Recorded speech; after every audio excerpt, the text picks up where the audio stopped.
than I have seen in these last couple of years. Infrastructure bills for roads, typically bipartisan. We can't get them to think beyond extensions to road bills, let alone a 5-year plan so you can actually plan out these complex highway and transit projects. So I would share with you, I would not look to Congress for a lot of help from the business community. We look at them and go, if you're not going to give us resources, give us regulatory relief. And that's what's interesting. There's another R word, a little revolution going on right now I think in Sacramento, but it's also starting to play at the national level, a revolution in devolution. Think about this. The governor is sending his prisoners down to our local communities to house because they don't have the resources to do it up there. Think about your communities. If you live in a relatively new community, it's your homeowner associations that control your life sometimes more than your city councils.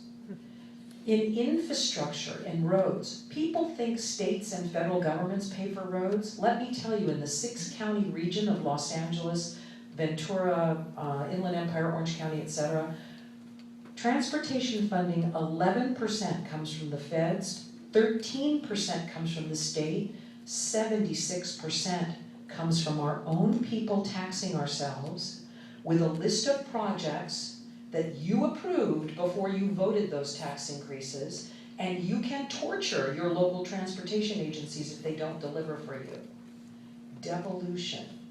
And then on top of it, I share with you when the governor recently came to visit with 50 of the Orange County's top CEOs, he did present his tax proposal to increase funding, increase our resources, and the business community spent a nanosecond on that and immediately went to asking the governor questions about reform, to remission our education. Governor, why do we have caviar for special needs kids and bread and water for everything else? What is this? Can't we do more flexible spending, locally controlled, put the money where we need it? And literally the buzz after the meeting is, my CEO said, you know, Lucy, we pay the damn taxes if they would just let us control our funding and put it where we need it. So it's interesting.